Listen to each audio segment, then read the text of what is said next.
Los interludios de este semestre los pensamos alrededor de la investigación, creación en artes, reflexiones y perspectivas en la licenciatura en artes escénicas.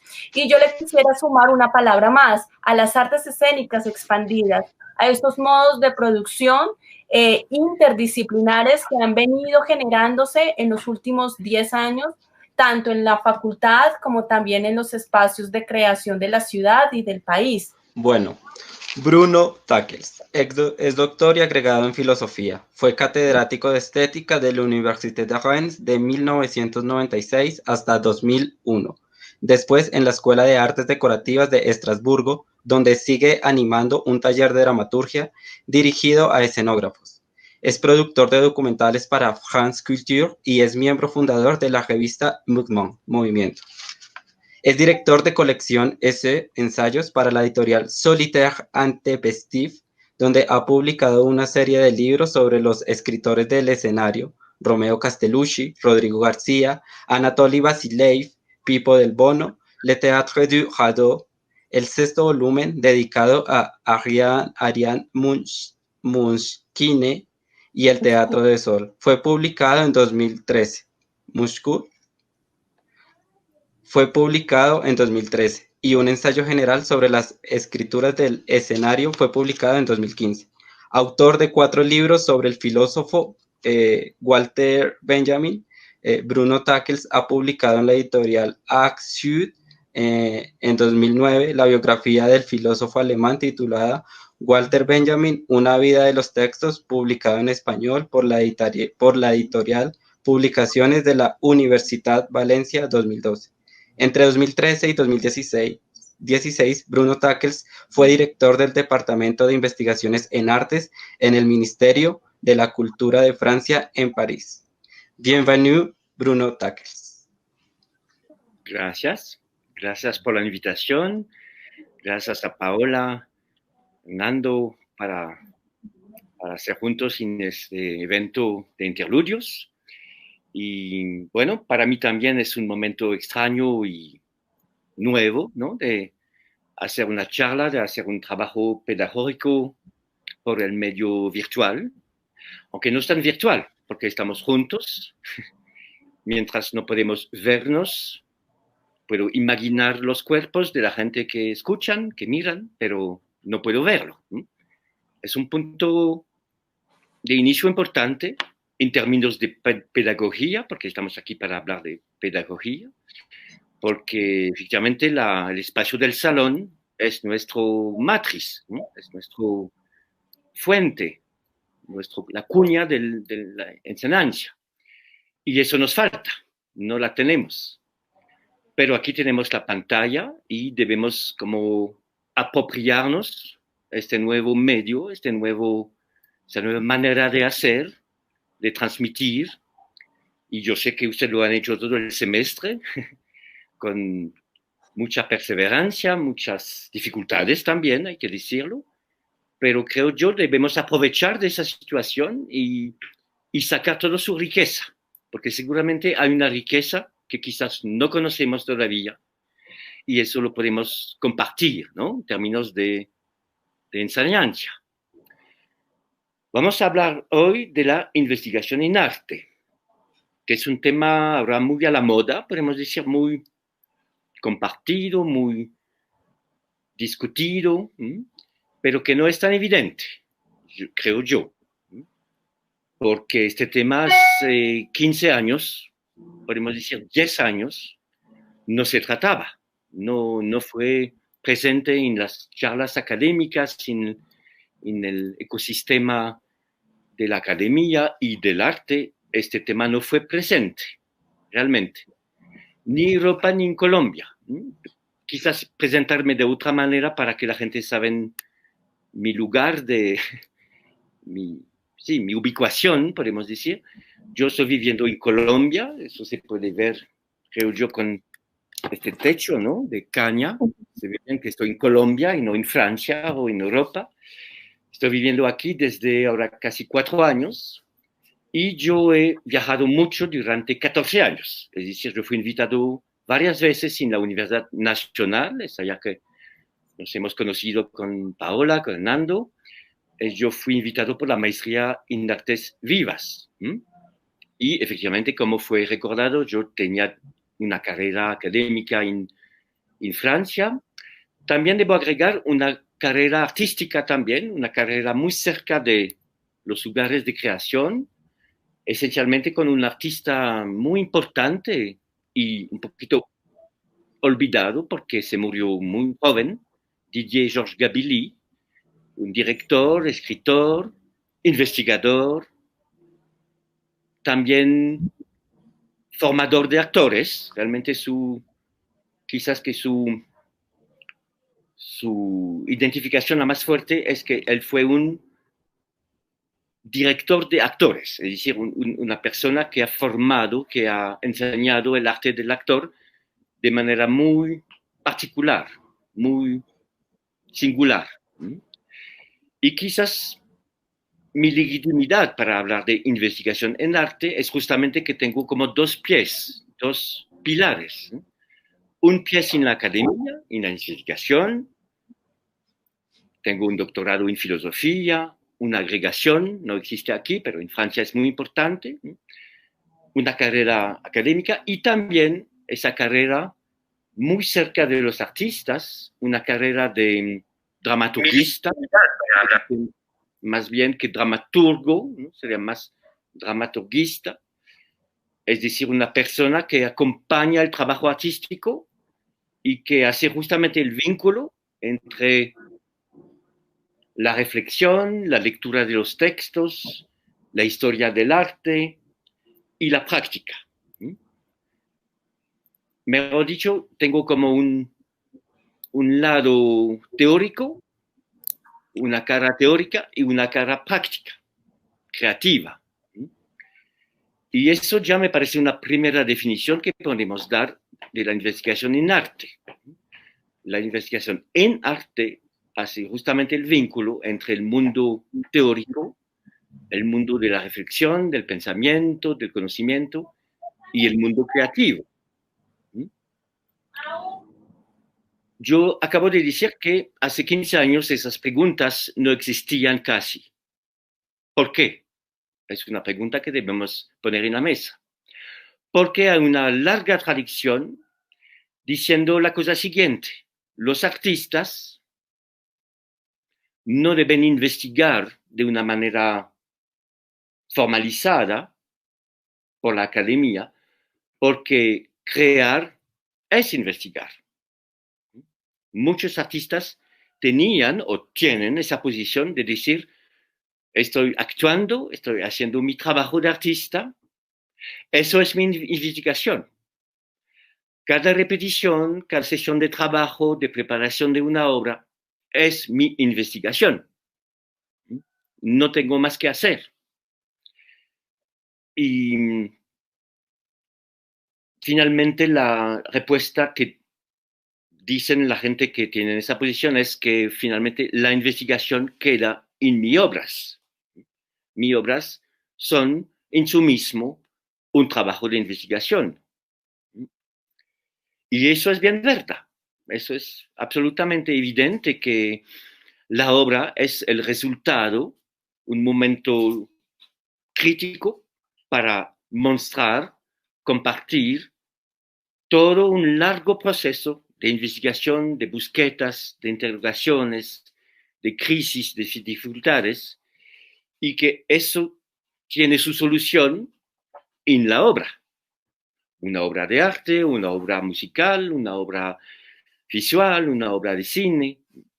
Es como un resultado, un tiempo para mostrar, difundir todo este proceso escondido, tapado, clandestino, que es la investigación de los artistas. Eso es una posición totalmente legítima, totalmente justa, pero que evidentemente no es totalmente suficiente. ¿Por qué?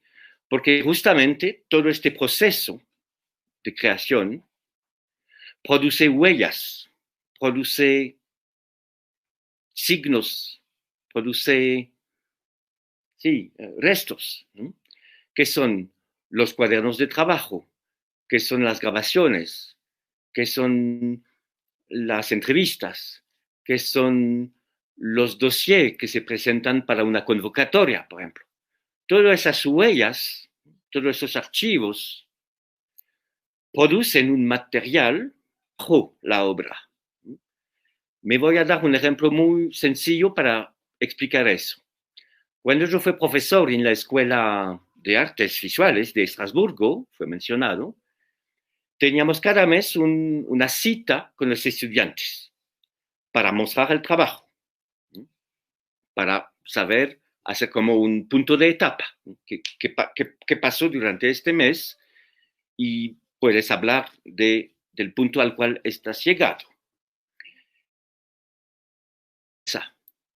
Una mesa en la cual había proyectos, se dice maquetas,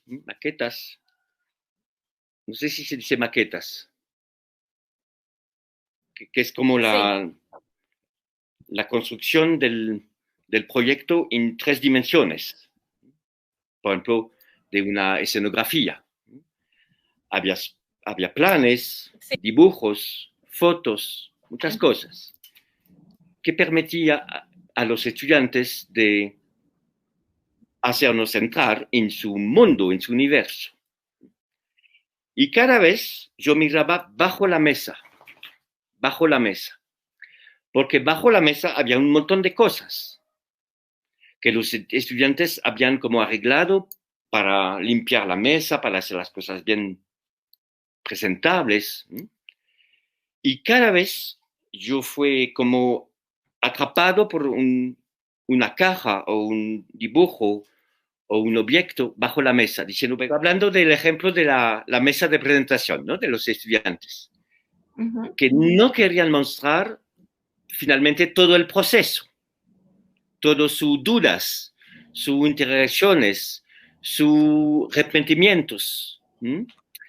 Y lo más interesante fue cuando aceptaron de sacar estas cosas debajo de la mesa y de compartir con nosotros sus dificultades.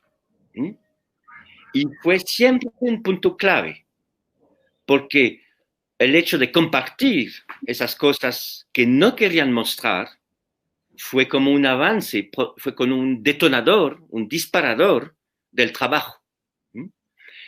Y siempre yo tenía la costumbre de decir a los estudiantes, ¿por qué elegir un camino? ¿Por qué poner en la mesa un camino de trabajo? Mientras bajo la mesa hay 2, 3, 4 otros.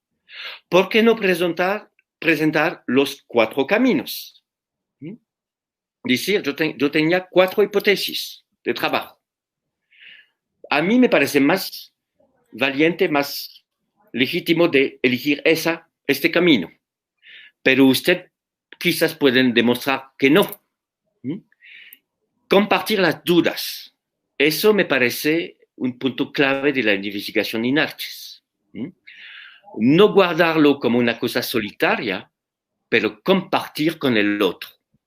Y aquí tocamos, según yo, un punto clave de lo que es investigación en arte. Investigación en arte, al contrario de una obra de arte, que es un gesto solitario, aunque puede ser hecho con varias personas, un gesto de investigación en arte es compartir preguntas con una comunidad. Eso me parece muy importante.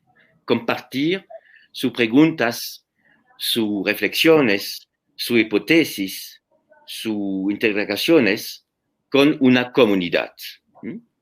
Y con una comunidad, en nuestro caso, de profesores. Lo que me parecía muy valiente en esa escuela en Estrasburgo fue que cada mes teníamos esa cita con los estudiantes, pero también con sus colegas. Eso me parece esencial de pensar la educación como una comunidad. La educación no es una serie de clases, de túneles, de caminos personales, el profesor con sus estudiantes.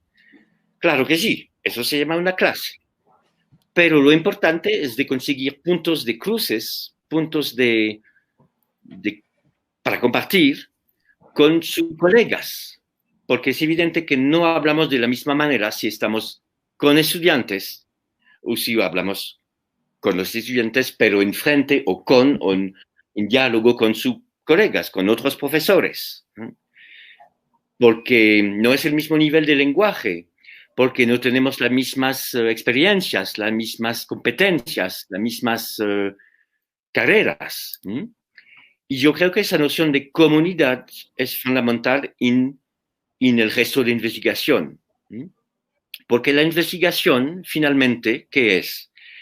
Es tomar como punto de inicio un saber compartido.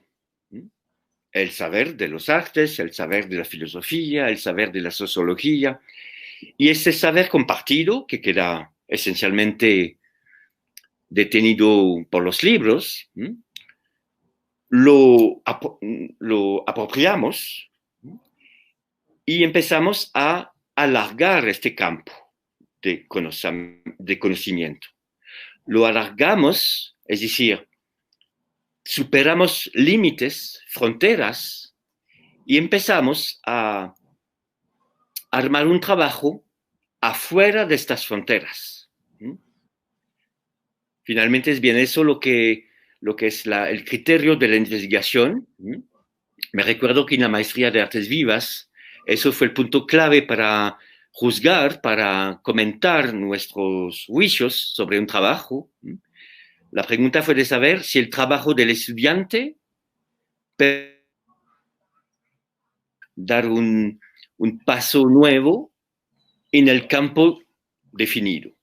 Si el estudiante está agregando, enriqueciendo el campo por nuevos saberes, nuevas hipótesis.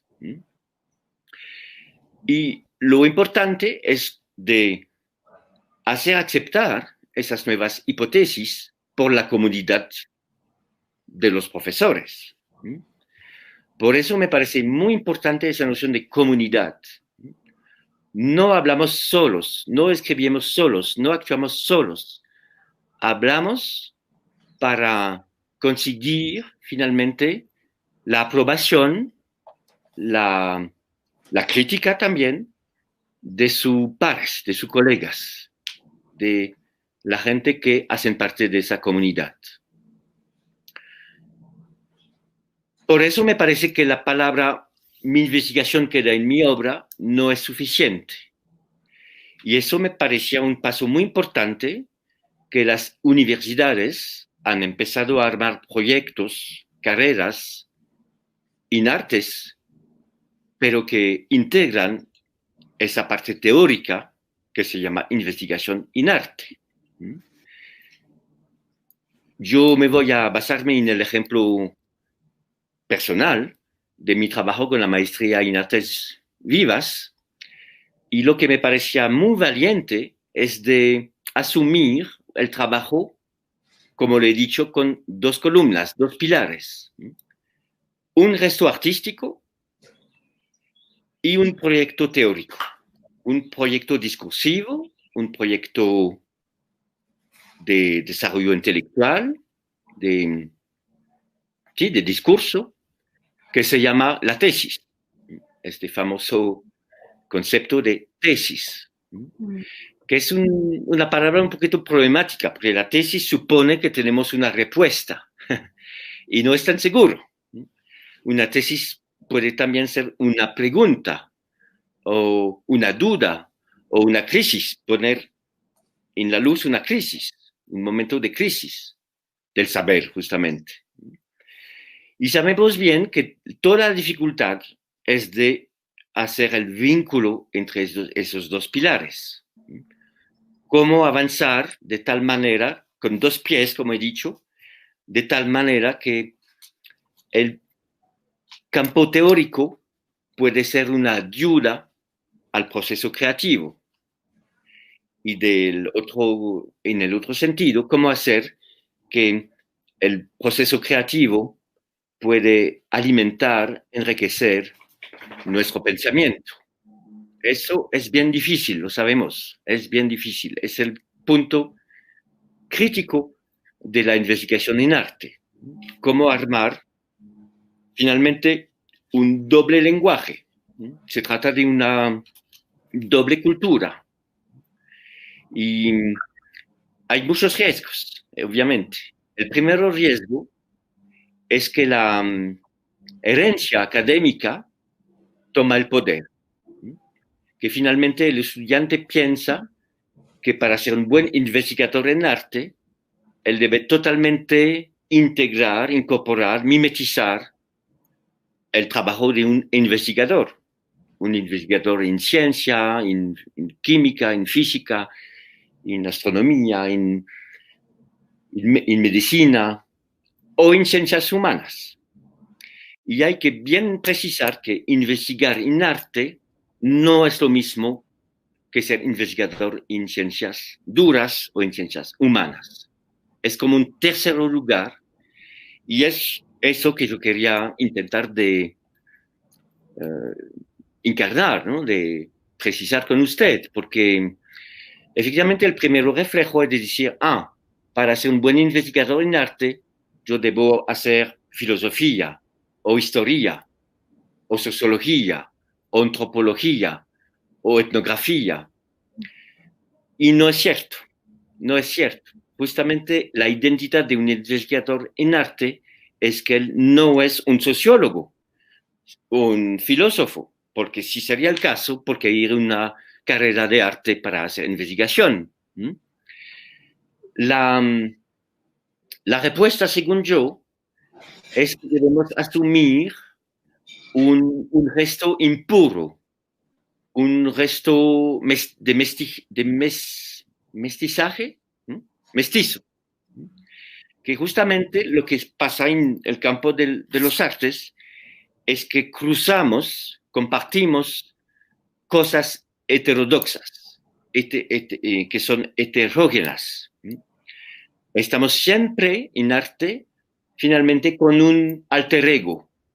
Estamos hablando desde nuestro campo, pero en dirección de otro campo. Y precisamente el punto clave de la investigación en arte es este diálogo, de asumir un diálogo, de asumir que hay lo que yo llamo un cuerpo extranjero. Hay siempre una cosa extraña al campo del arte. Y es eso lo interesante, porque lo sabemos bien ahora que estamos totalmente en este mundo, podemos decir, de pandémico, ¿no? Tomamos conciencia de lo que es un cuerpo extranjero. Y yo pienso realmente que el campo del arte, para la academia, es un cuerpo extraño, un cuerpo impuro, un cuerpo que no se puede totalmente integrar en el cuerpo social de la universidad. Es un poquito polémico de decir eso. Yo lo sé bien, pero lo asumo. Porque justamente esa polémica es creativa. No es una polémica para hacer lío, para provocar, no, es una polémica productiva. Es una polémica muy útil para la universidad, pienso yo. Es decir, la universidad tiene una grande suerte de poder contar con el arte, porque justamente el arte permite esa dimensión creativa. El arte necesita la creación. Y finalmente podríamos decir que cada investigador de la universidad podría integrar este espíritu creativo del arte en su propio terreno. Y hablando de la tesis, según yo, el punto fundamental es de asumir que la tesis no debe entrar en el formato, en el modelo del doctorado académico tradicional. Eso para mí es un punto fundamental de asumir que si se trata de un contenido que es artístico, también la forma debe asumir su lado artístico. Debe ser absolutamente generada, producida por el contenido artístico. Para decirlo de manera muy sencilla y muy provocativa, cada trabajo de investigación en arte debe producir su forma propia. Es decir, debe inventar la forma justa que permite de traducir su mensaje, lo que queremos compartir. Y la tesis tradicional, el doctorado, según yo, no es más adecuado, no es más actual. Yo he hecho una tesis de doctorado, yo puedo testimoniar, yo puedo decir todo lo bueno que hay, obviamente en esa lógica, en esa exigencia, la exigencia de análisis, la exigencia de rigor, también la exigencia de las referencias, asumir que estamos, como lo he dicho, en un campo con un saber del cual somos los herederos y debemos ser dignos, debemos ser heredores dignos de este saber. Así debemos poder transmitirlo de manera rigurosa y precisa. Todas esas exigencias son absolutamente legítimas y no quiero borrarla. Pero las dificultades de un doctorado es que el peso de esas exigencias varias veces nos ahoga, no nos permite de expresar nuestros pensamientos propios. Y es lo difícil de asumir en un modelo riguroso el desarrollo de un pensamiento propio. Y es exactamente eso, creo yo, que se plantea con la noción de investigación en arte. Cómo dejar surgir desde un campo bien delimitado la investigación, mi visión del mundo, mi mirada, mi preocupación, mi problemática, como se dice, de manera absolutamente personal. Cómo hablar en mi nombre propio en un mundo que tiene sus exigencias y que son las exigencias de borrar el yo. La primera cosa que aprendemos cuando hacemos un doctorado es de nunca usar la palabra yo. Es una forma estilística, ¿no? Pero muy poderosa, muy fuerte. No hablar en su nombre propio. Y cuando reflexionamos 2 minutos es terrible, ¿no? Es decir, tomamos la palabra durante 200, 300, 400 páginas en su nombre, pero sin poder usar la palabra yo. Eso es una paradoja, ¿no? Y esa es la paradoja que debemos asumir, ¿no? Y superar, creo yo. Porque evidentemente que en el campo de los artes, la palabra número 1 es el yo. Y es muy complicado. Porque si usamos demasiado el yo, obviamente eso no hace un trabajo riguroso en términos artísticos y tampoco en términos académicos. Por eso yo quiero compartir con usted una reflexión que yo he hecho durante años, y yo debo decirlo, esencialmente aquí en Colombia, como lo he dicho en la Nacional, pero no solamente. Y en esa experiencia yo he tomado conciencia de la importancia de la noción de archivo. ¿Qué son los archivos? Los investigadores trabajan esencialmente con archivos. Archivos publicados, archivos no publicados.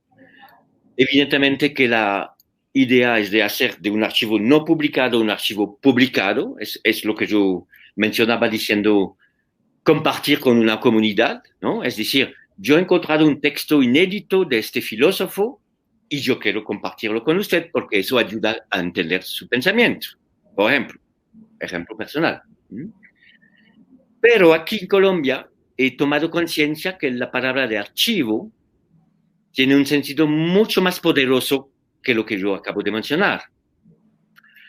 Lo que acabo de mencionar sería, digamos, como un archivo muerto, un archivo que hace parte de la memoria colectiva, detenido por una biblioteca o por un fondo de archivo o una institución. Eso finalmente es esencialmente lo que entendemos cuando hablamos de archivo. Pero también podemos pensar el archivo como una cosa viva, como una cosa que no queda existente, que no está ya construida, pero que debemos justamente construir. Y eso me parece un camino muy importante de la investigación en arte. Es decir, construir, armar su propio archivo, que no es un archivo ya definido por la institución, que es un archivo que no solamente es un archivo solamente personal, no, que es un archivo que yo me voy a construir, que yo me voy a definir de manera viva y actual para conseguir un terreno de trabajo que me permite de armar mi investigación. Y esa noción de archivo vivo fue muy presente, por ejemplo, en la maestría de artes vivas. Y es allá que he tomado conciencia de la fuerza del archivo para un artista. Es decir, no se trata solamente de un archivo personal, porque un archivo personal finalmente no tiene mucho interés. Si eso quedó personal, ¿por qué compartirlo? No es solamente un archivo institucionalizado, ¿no? Es un archivo que yo me voy a construir, que yo me voy a poner en la luz, porque justamente el archivo, por definición, es una cosa escondida. Regresamos al tema de bajo la cuerda, bajo la mesa. Poner en la luz materiales, signos, documentos, sonidos, grabaciones que no hacían sentido y que yo me voy a armar como un dispositivo activo que me permite de alargar el conocimiento. Yo creo que en Francia la noción de archivo no tiene ese sentido, lo debo decir, realmente. No se usa esa palabra en el sentido de archivo vivo. Aquí me parece mucho más presente en Colombia.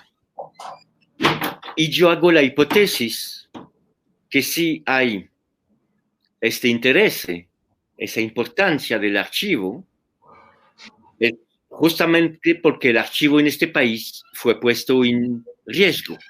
El archivo fue muy amenazado. El archivo aquí es un lugar mucho más precioso porque hubo muchos archivos perdidos en la historia del país. Es una cosa que poco a poco he entendido y obviamente me voy a tomar un ejemplo muy hablador, ¿no? Muy evidente para aclarar esa idea. Es la famosa toma y retoma del Palacio de Justicia en Bogotá, que pasó en este momento tan dramático de la historia de Colombia. Pasó que hubo un holocausto, un drama histórico colectivo, obviamente.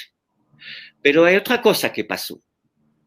Es que se quemaban, se perdieron todos los archivos colectivos del país. La consecuencia de este drama, obviamente, fue la pérdida de vidas humanas, pero también de archivos, justamente. Toda la historia, no, toda, pero toda una parte, un lado de la historia del país que fue preservada allá, porque con la noción de archivo viene la noción de conservación, ¿no? Un archivo se conserva. ¿Y qué pasó? Pasó que todo ese archivo tan precioso, tan importante para la vida colectiva de un país, fue desprotegido, fue atacado, fue quemado, literalmente quemado. Y no es la primera vez en la historia del país. Hay toda una cadena de ataques hechos a la memoria colectiva por quema de archivos, incendios, bombardeos, etc. Y yo pienso que por esa razón, porque el archivo fue tan amenazado en el país, los artistas, y no solamente los artistas, obviamente, pero hablamos aquí de arte, tienen como una tarea, una meta, una misión, que es de producir archivo, justamente. Porque hay una falta de archivo, porque hay una amenaza sobre los archivos. Nuestra tarea es de producir, conseguir, hacer surgir archivos. De nuevo, tenemos un problema de conexión. Pero te escuchamos muy bien, Bruno. Yo parece que estoy en el show, in the show, pero Paula no. Estoy acompañando. No sé qué hacer, si continúo o no. ¿Pueden confirmar si estoy in the show o no?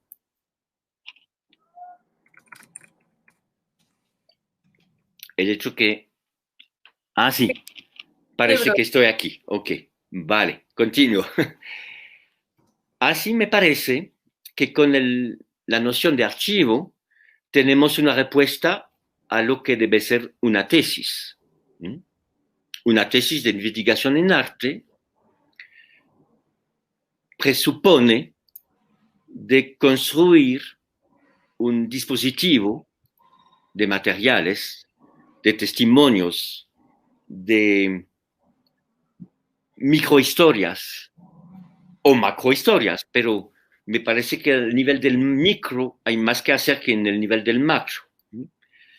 Aunque también se puede contestar que la macrohistoria es una historia elegida por un poder, por una autoridad, y que se puede conseguir una otra historia, macrohistoria, hecha por otras autoridades. Es decir, la idea es de multiplicar las fuentes del saber. Y eso es una idea muy benjaminiana, porque Benjamin fue obviamente un filósofo formado en la carrera académica, obviamente, pero rápidamente él ha puesto en crisis esa herencia, ya por una razón muy sencilla, él fue rechazado de la universidad. Así él ha empezado finalmente a armar un trabajo, a desarrollar una investigación afuera de la universidad, con métodos, con herramientas, con manera de pensar que no son las de la academia. Y por eso Benjamin es muy útil, muy puede enriquecernos mucho, porque él tiene muchos recursos que nos permite de alargar, de diversificar el campo de la investigación. Hay un hilo que me interesa mucho en su trabajo, que yo he usado mucho en mi trabajo justamente en la universidad, en los estudios del arte, que es la calle. Por el momento es un tema difícil porque no podemos salir en la calle, obviamente. Pero justamente, quizás porque estamos como separados de la calle, eso va a soñar de manera distinta, ¿no? Benjamin fue un gran lector, un gran archivista, un gran enamorado de los libros. Él ha trabajado durante años y años en la única biblioteca nacional de París. Eso es cierto. Pero lo importante es de pensar que Benjamin, mientras él tenía este camino tan intenso, ¿no?, con el mundo de los libros, Benjamin también ha salido en la calle. Pero no para disfrutar del tiempo, del clima, no para hacer una pausa, no. La calle como campo de estudios. La calle como un lugar de investigación. La calle justamente como un terreno de archivos. Eso es un buen ejemplo de lo que sería un archivo vivo. considerar la ciudad o el campo, pero Benjamin lo ha hecho más, digamos, en un ambiente urbano. Considerar la ciudad finalmente como un libro abierto, como un espacio-tiempo que se puede leer, descifrar, interpretar, que se puede aclarar. Vale, me voy a la última parte de la intervención, que es justamente sobre la investigación en arte, pero en el terreno de la educación. Perfecto. Porque eso me parece bien importante. Yo he dicho de manera más general, el arte es un cuerpo extranjero, un cuerpo extraño en el mundo de la universidad. Y obviamente eso es verdad también en el mundo de la escuela. En el mundo de la escuela, el maestro es el maestro. Es decir, el lugar de la autoridad es el maestro. Su identidad, su saber, su conocimiento, su experiencia, es él finalmente que asume el rol de la autoridad en la escuela. La pregunta sencilla que quiero compartir con usted es, ¿qué pasa cuando entra en la escuela, en esa relación bilateral entre el maestro y los alumnos? ¿Qué pasa cuando entra un tercer elemento que se llama el arte? Y sobre todo, cuando el arte está encarnado por un artista. Porque lo que es absolutamente interesante y que efectivamente es una cosa específica a Francia, porque es allá que se inventó esa idea de la educación artística. Es decir, hacer entrar en el campo de la educación la enseñanza del arte, pero por la presencia del arte vivo. Por la presencia de un artista, un poeta, un músico, un director, un actor, un divulgador de cómics. ¿Qué pasa cuando entra en el círculo de la educación ese tercer elemento? No es fácil. No es fácil justamente porque estamos rompiendo con la lógica bilateral de la autoridad vertical o más horizontal que tiene el maestro con su alumno. Se trata de, en realidad, de hacer un triángulo, de pasar de una relación bilateral a una relación triangular. Y eso es bien complejo. Y regresamos al tema de avanzar, de caminar con dos pies. Cada uno debe tener dos pies. El maestro debe asumir de no hablar como un maestro, solamente de poder pasar del pie de la educación tradicional, de su clase tradicional, al otro pie de finalmente la transmisión del arte. Y de su lado, el artista que entra en la clase debe asumir su pie de origen, obviamente, que es el pie, la identidad de un creador, de un hombre, una mujer que produce obras, que produce formas, que produce cosas creativas, pero también él debe asumir de avanzar, de caminar con un segundo pie, que es el pie de la transmisión. Él debe asumir que su público no son los actores de su grupo, por ejemplo, o la gente que trabaja con él en una exposición. No, son alumnos que no conocen su lengua, que no conocen su mundo, y él debe abrir la puerta. Y para abrir la puerta hay que asumir lo que yo llamo un gesto de traducción.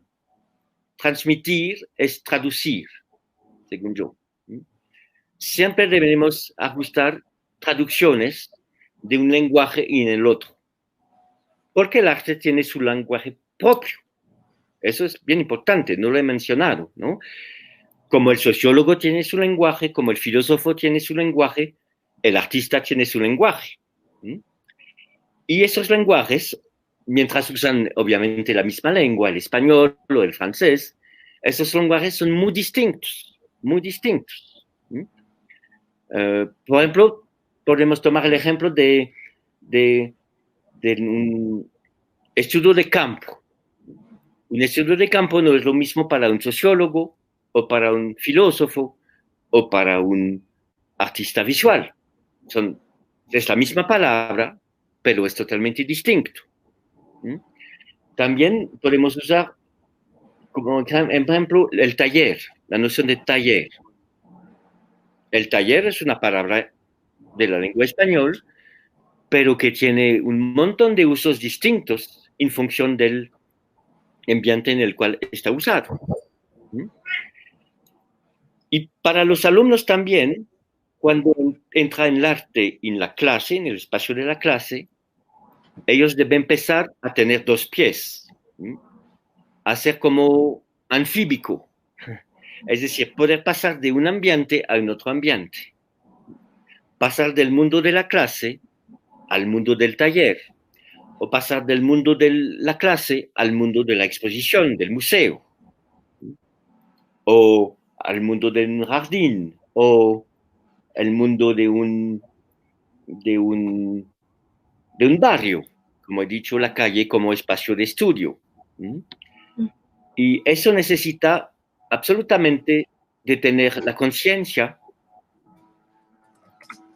que debemos aprender otras lenguas, que no hay una lengua, no hay una lengua, hay una multitud de lenguas que se deben entender, que se deben ajustar, que se deben corregir una por la otra.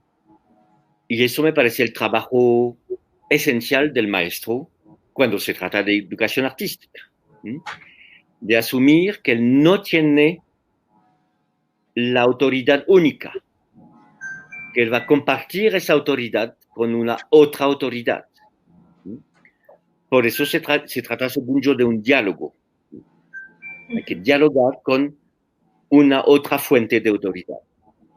Yo puedo terminar con eso, el diálogo.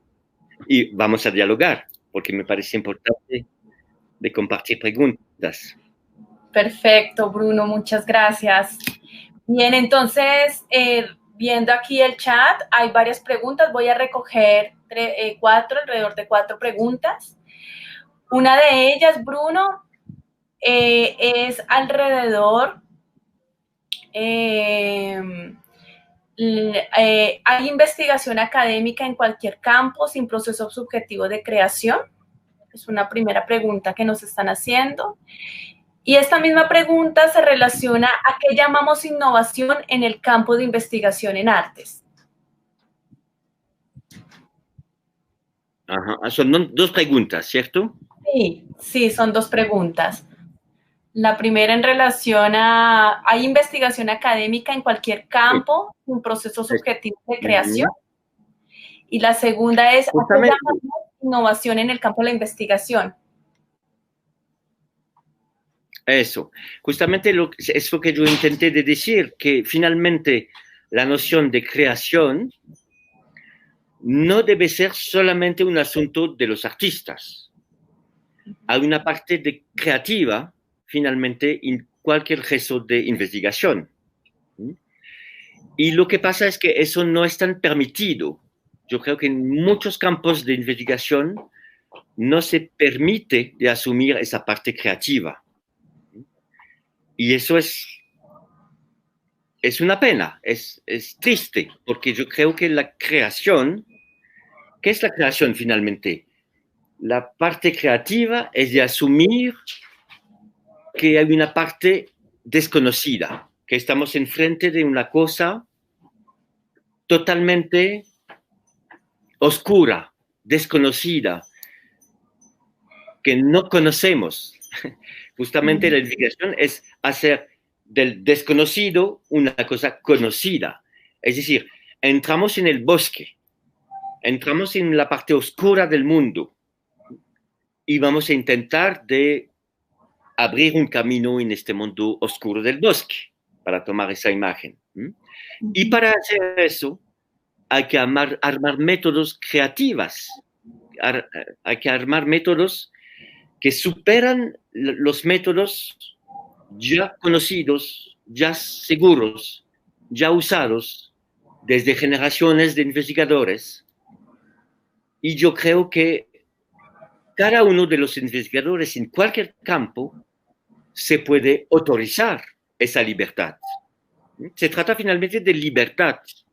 Se trata de, y por eso sí, es un proceso subjetivo. Yo debo asumir en mi proceso de investigación que yo soy un sujeto que tiene una historia, que tiene una experiencia, que tiene emociones, que tiene obsesiones, ¿no? Que tiene una parte personal, íntima, y que eso obviamente tiene que ver con mi trabajo, mientras ese trabajo sería súper riguroso, objetivo, cuadrado por las ciencias y la racionalidad.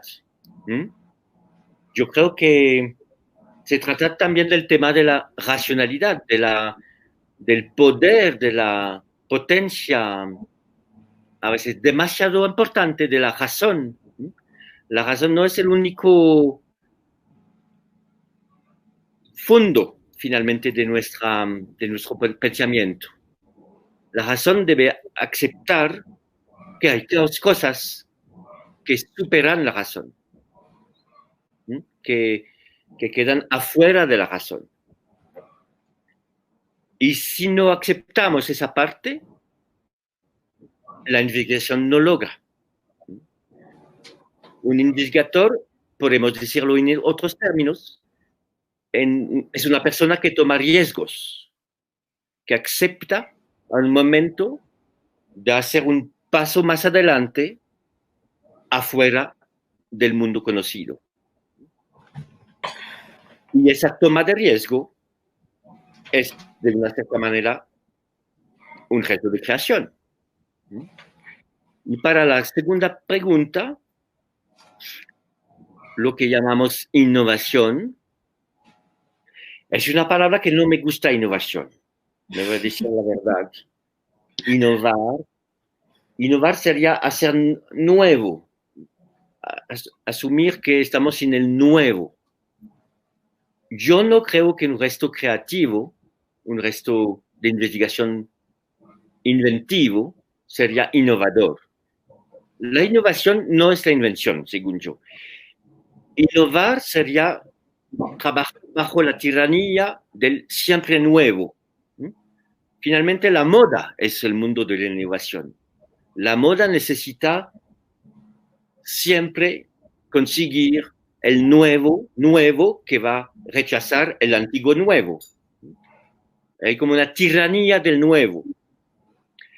Y según yo, y es lo que intenté decir con la noción de archivo, la invención significa de retomar, de hacer un paso detrás para reactivar el pasado, reactivar el antiguo, mirar con otros ojos el antiguo. Es eso que yo llamo la callejeada benjaminiana, ¿no? Ir en la calle para estudiar, la calle como medio de estudio. La ciudad, claro, es un lugar muy antiguo. Son capas y capas de un proceso de construcción, destrucción, renovación, alargamiento de un cuerpo social que se llama la ciudad. Y este cuerpo social nos habla, tiene muchas capas, muchos matices, muy antiguas y a veces tapadas, escondidas, clandestinas, ¿no? Y hacer un resto de invención es justamente poder mirar esas cosas antiguas con nuevos ojos. Por eso la innovación me parece terrible. La innovación para mí son esos barrios que vienen de la nada, ¿no?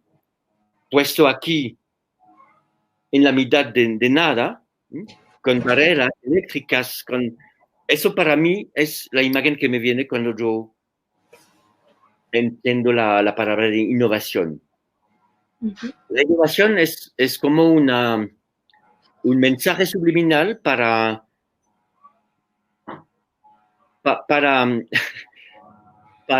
hacer más productivo el mundo productivo. Es un robo. Yo lo veo como un robo. un robo hecho al mundo de los artistas, de los creadores, para hacer que cada uno sería innovador. Y eso no me parece justo. No me parece justo.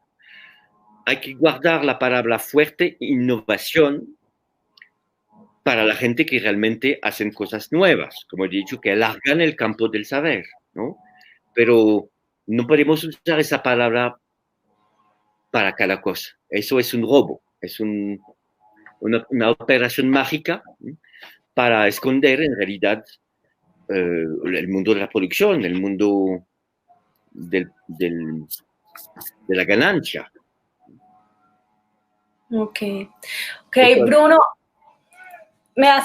acá hay una pregunta que me parece que ha sido una pregunta que se han hecho los estudiantes, que es alrededor de esa mirada entre el artista y la figura del profesor.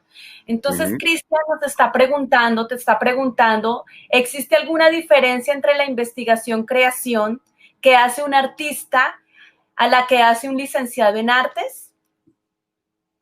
Ajá, buena pregunta, sí. Podemos decir que cada uno toma el asunto como una montaña, ¿no?, que tiene varios lados.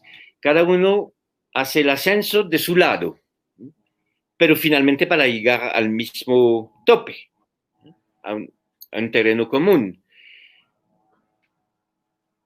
Obviamente es distinto si se trata de un profesor que por su carrera, por su experiencia, es un artista, o un profesor que no es un artista. Ya son dos casos bien distintos, ¿no?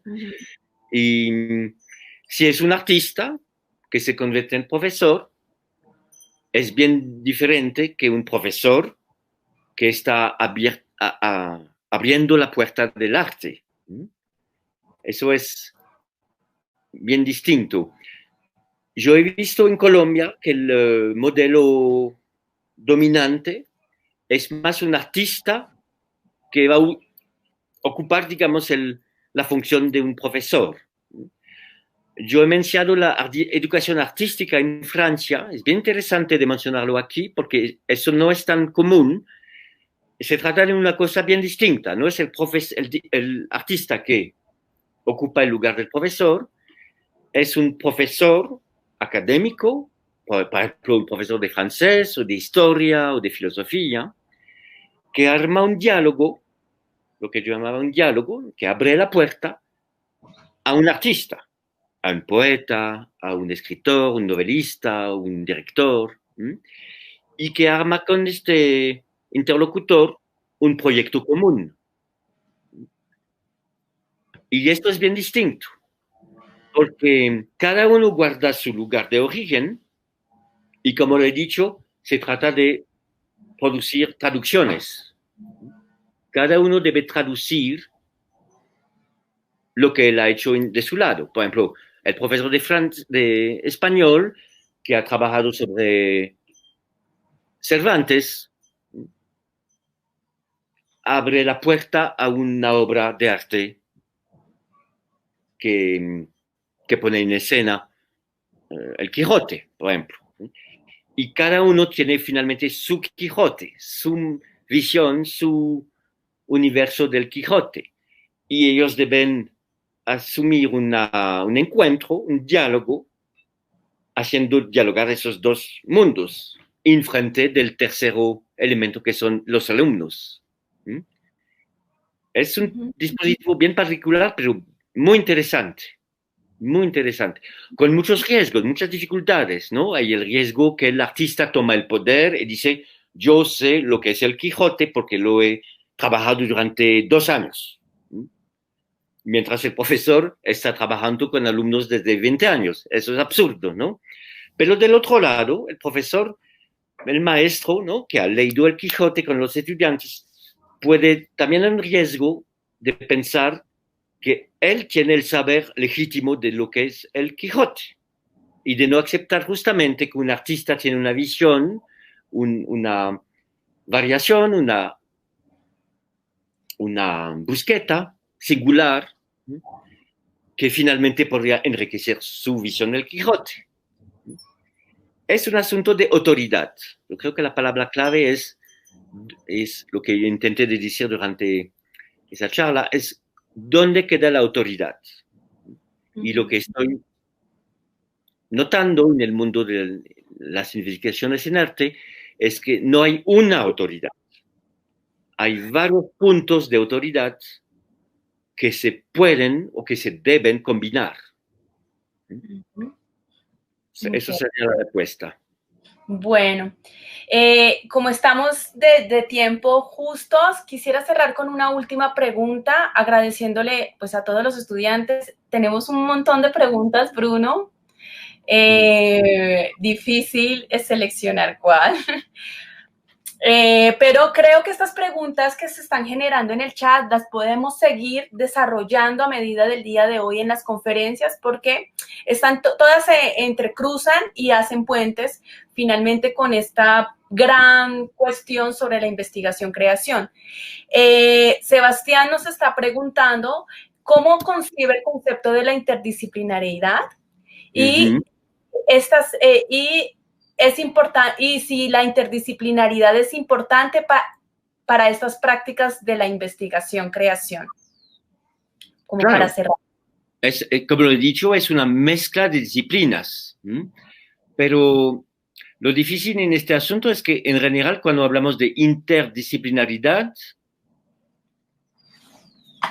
justamente no se trata de la justa posición de dos disciplinas. Y eso no es lo que estoy hablando de caminar con dos pies. Finalmente, la investigación en arte necesita de tener dos lenguas, una lengua académica y una lengua artística. Y también para un artista se trata de tener una lengua artística, pero que se mezcla con otras lenguas. La lengua académica, pero también lo que pasa en el mundo de los artes es que cada vez más los artistas son o tridisciplinarios, es decir, son en la límite, al borde de dos o tres disciplinas. Por ejemplo, la performance. La performance, obviamente, se trata de la actuación de un actor, pero también se trata del espacio del mundo plástico. Hay que armar y aceptar de combinar, de tejer varios vocabularios. Creo que es eso la dificultad, es no quedar en un vocabulario único, monolítico, un vocabulario puro. Se trata de impurezas, se dice. Purezas. Impurezas, ¿no? De ser en un mundo impuro. De salir de la idea que el saber o el arte sería un mundo puro. Son mundos impuros.